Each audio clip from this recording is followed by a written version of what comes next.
Someone say you need to go outside and hug a tree or touch grass, and it's not true. They say you need to do this in order to recharge.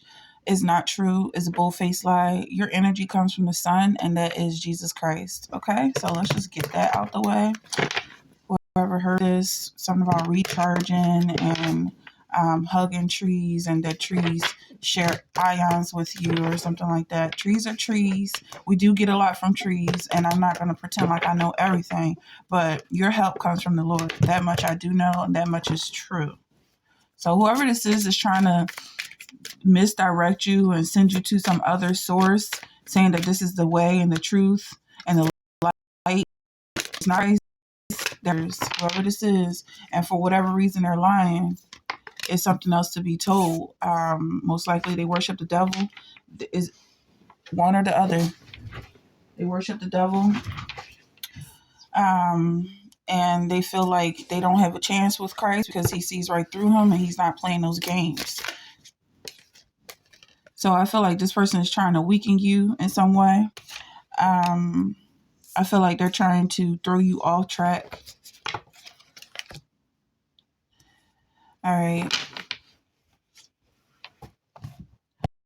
This also could be a game they're playing. So definitely don't take it seriously. And this could be for entertainment purposes only. But I still feel like it's just really important to say that your help comes from the Lord, and, being outside hugging trees because you're tired is just not the way to go. Somebody needs to get some sleep. And these people are going to receive their judgment for telling these types of lies. Maybe they aren't aware of the fact that some people are really listening and taking this type of stuff seriously. Whoever this is a false teacher, a false prophet. If they're putting themselves in a teaching position but they're not telling the truth, they're going to put themselves in a lot of danger. And I feel like, for one, this is somebody who is leaving their position. Someone who's getting thrown off of their position or like fired basically, and so they're taking the time to trash the place. Yeah, because they don't want to let go of the power, and they are sore losers. You're shutting me out. Someone's saying they don't belong here in the first place, and yeah, they are getting shut out. They're getting washed out. They're getting cleansed. And they don't like it. They don't like to be clean. They don't like purification because they spent their life trying to muddy the waters. And they're trying to throw money at you, like to distract you. But here's the reality. We create value in things and jobs and positions and people. And that value comes from Christ. So them picking up stones off the ground saying this is $1 million is not going to work anymore. You have Queen of Cups. I feel like their energy is just so thrown off. Like, you can't even hug this person. You can't even look this person in the eyes because their vibration is so off. They've been worshiping the devil for so long, worshiping Satan for so long, that they don't realize how distorted their images are. And their image, we were created in the image of God, and everyone has that heritage with Christ, that inheritance through Christ. As long as you accept Christ, you are part of this soul family. You are part of the children of God. But these people reject it. Instead, they want to fester on negative thoughts, negative energy. They just won't give it up, and everything they have, they have it because of it. But the blessings that you come into, I feel like they might have initially started as a burden, but it was something you accepted because Christ trusted you to carry this burden with him. You picked up your cross, and then it became light because he says that his burden is light, and whatever he says goes. When you first started this journey, it was very difficult to, first of all, just repent and obey. For some people, it's not about being rebellious. And these people love to be rebellious. They just like the feeling of going against, no matter what it is, even when it's good, even when it's God. And they chose their path and they stuck with it. They're going to have to stick with it. I mean, because they continuously refuse Christ. But Christ is always an option. It just seems that these people are sad and depressed Because one, they don't want to give away their feeling. They're addicted to this feeling of being rebellious and taking what they want because they take it, not because they sit and wait, not because they have patience, not because God gave it to them. And they look like they're sad because they lost, because they're going to hell. And what is hell? Hell is their own home. Hell is going back home. That's why they left in the first place. And now they're gonna really have to do the work in hell where they belong and burn. Someone has 10 of spears. This is for some people healing, and receiving this judgment is healing for some people, is a way out, because God gives us a way out no matter what. Maybe somebody really thought they had to be good and it was just impossible. Nobody's perfect, nobody's good, call no man good, and maybe that's where they were stuck, and they just kept making mistakes, kept falling apart, kept failing, and now they finally hear the truth that they do have to go to hell. It's the end of their journey. It's the end of their road. You're done failing. Go back home and figure out your situation. Somebody's going to be traveling. 4 of Wands. Somebody it's time for them to come out of the basement, because you don't belong down there. Whoever that is, somebody who's been trying to dumb himself down and remain in this dark shadow or this dark presence or this moodiness because he thought that he had to be serious for whatever reason. Maybe he grew up in a broken home where he was, or she was supposed to be the man of the house, and whoever this was forced to take this masculine position. But I'm hearing that it was before time, even if I was told to be a man before he was ready to be a man. And so maybe his only interpretation of masculinity was to be dark and dangerous and depressed and moody or whatever. Maybe this was his only representation. Whoever this is, it's time to come up to the light. It's time to move up to a new level. It's time to get out of this darkness and depression. There's other people that's meant to be down there that are much more comfortable down there. People who are very comfortable. I said that already. People who are very nocturnal, or just I'm hearing like accommodating, or to the darkness. They can see in the dark is what I'm getting at. Someone says, I'm sorry you feel that way. Whoever this is rebelling. They don't want to move up to a higher place. They're stuck on stupid. I'm getting stuck on stupid. They don't know better. They don't know any better, whoever this is. This could be somebody who lives with you and you're trying to get them out and go for a walk or go get a job or something like that, and they just refuse. They're laying in bed, rolling from one side to the other. These people are on their own journey. I feel like whoever this is going through his wilderness phase. Like somebody was in the desert, moving from one side to the other, eating locusts and honey.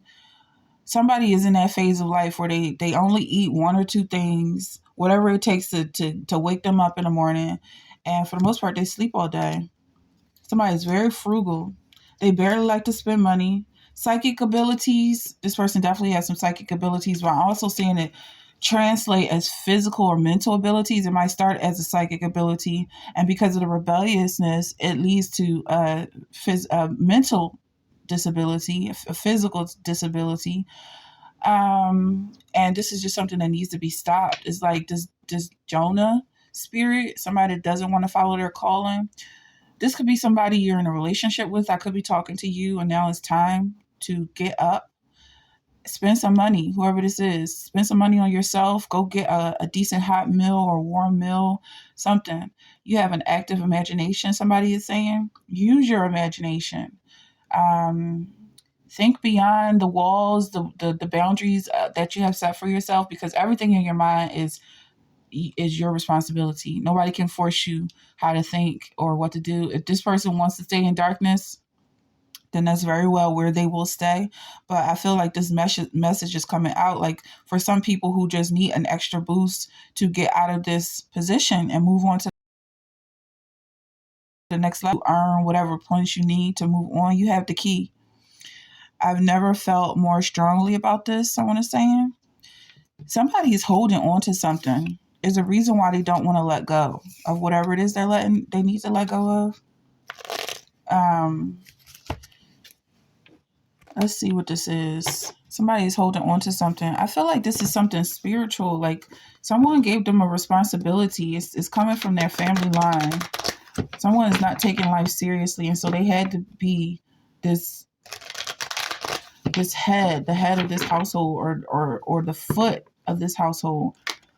It could be going back to a grandmother or a great grandmother. I hope it doesn't go any further than that. Whoever this is, I feel like it may be going into death, and that's why what you're doing is seemingly leading you to death. If you're not working for yourself, if you're not moving around, maybe you hear somebody talking about you and you just feel the need to set the record straight, but these people are not in your home. They're not around your home. And it could just be voices. For some people, you already know that you hear voices, whoever it is. If these voices are not positive, if they're not encouraging you to do better, rebuke them. They don't belong in your head.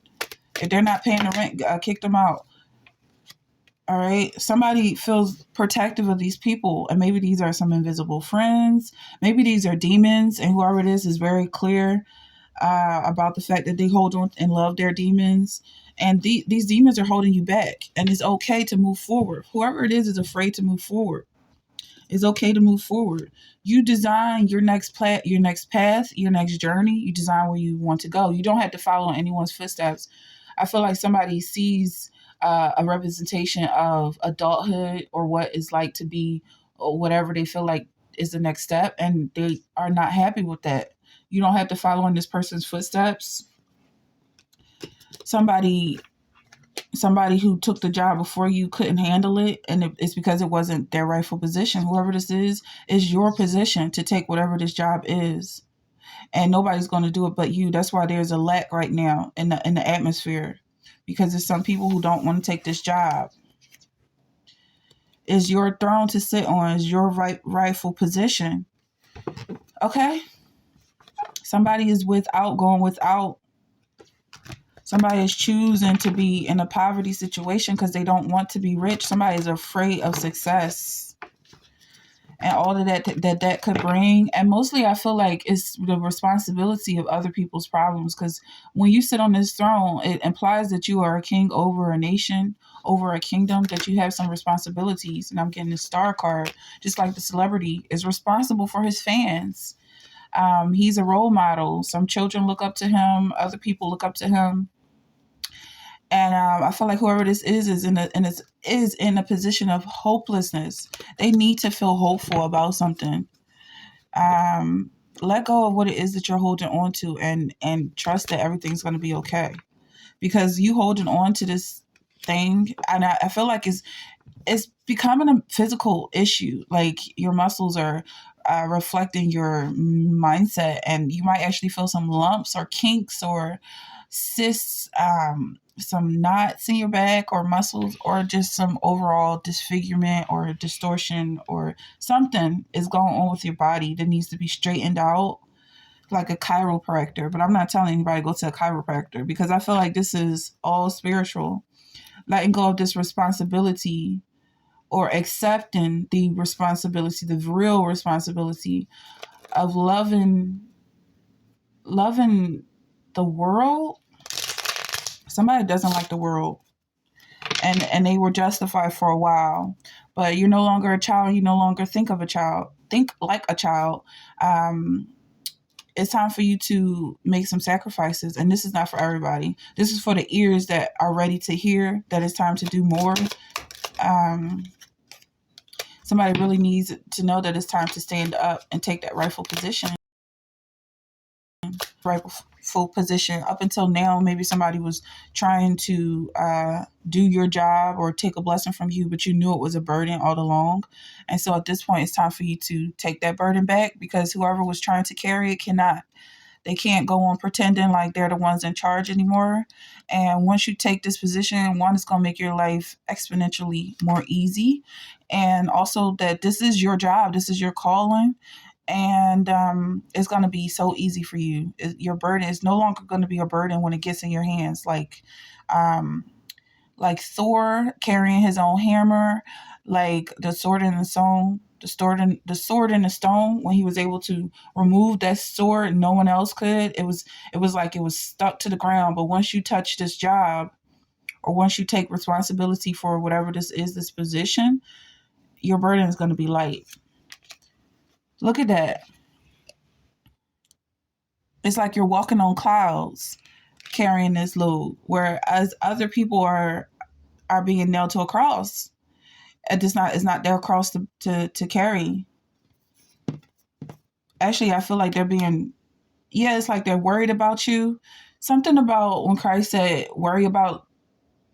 they need to worry about the splinter, and not worry about, or they need to worry about the plank that is in their own eye and not the splinter that is in the next guy's eye. It's like them trying to carry your burden is a plank in this case, and for you it's just a splinter, something you can easily remove, lift, and you probably got a whole lot of those splinters. Maybe those splinters add up to a plank, and it's the circle of the story continues. But I definitely feel like whoever this is has been thinking about this for a while now. They know that it's time for them to move on, or to take the next step, the next leap of faith. I'm seeing baby Jesus here, or at least a child in the manger. This could be Moses. It's definitely a leader being born. Somebody could be with a child, or maybe somebody is just engaged in relationships that maybe these are intimate relationships just for the sake of intimacy, but now it's time to really think about the reason why you're being active, and maybe there's a child that needs to come. Maybe somebody's been, I'm not going to say all of that, but whoever it is, maybe it's time to be thinking more seriously about your life. 6 of Diamonds, 6 of Swords. What is this? Somebody escaping a situation? St. Catherine. 5 of Swords. There's definitely an escape here happening at some point. Well, let's see what it really is. Do we have our booklet? I know there's if it's either 5 or 6 is an escape. Somebody's definitely trying to escape that situation. And for those people who stay and pick up the responsibility of what they're expected to do, then there's definitely going to be rewards for that person, and whatever they do is going to be double, triple, quadruple. You always get back more than what you put in, and that's what Christ expects of you. When he gave you the seed, he expects you to double it at the very least. What is this? 5 and 6 of Swords. Somebody could be 56. Numbers 5 and 6 could have some significance for you. Something about moving on to the next step. And okay, so somebody is really stuck in place, and they've accepted everything that came as a result of this being stuck. Somebody was diagnosed with mental illnesses because they were stuck. Somebody lost their job and was okay with it, getting on disability or unemployment because they were stuck. And it was just like, yeah, I have everything I technically need to survive, and I'm good. I have no complaints. But you're living in poverty, whoever it is. And with this 5 and 6, this is 6 of Wands. Well, maybe this should be here. 5 and 6 of Swords is what I'm getting at. With this 6 of Swords, I definitely see someone trying to escape from the situation. But I feel like once you let go and move on to the next journey, yeah, you are going to have a lot more to do, a lot more responsibilities. But it's the journey of life, and it's fun to move forward because you're gonna excel in whatever you put your mind to. Somebody picking up a new sport or a new instrument or something, like a new language. Okay, 7 of Swords. Somebody is like, and I feel like it's almost has to do with this new language. Like somebody is like, I can speak the language of my mother, and that's all I need. I don't need to go out learning other people's language because it's already bad enough trying to mind my business. Like somebody with these psychic abilities, you can overhear people's thoughts and therefore people's conversations. And for some people, it's just never a clear mind. And so whoever it is, they want to finally get settled in themselves and stop trying to be better. But I just feel like you're meant to be the best. Whoever it is I'm talking to, you really can't stop. You have to keep going. I tell you the truth. Whoever hears my word and believes him who sent me has eternal life and will not be condemned. He has crossed over from death to life. I feel like this is so important right now. Whoever it is I'm talking to, whoever hears these words is moving out of death. Whatever you were doing was meant to lead you to death. And so this person is going to be rewarded eternal life because they're following Christ.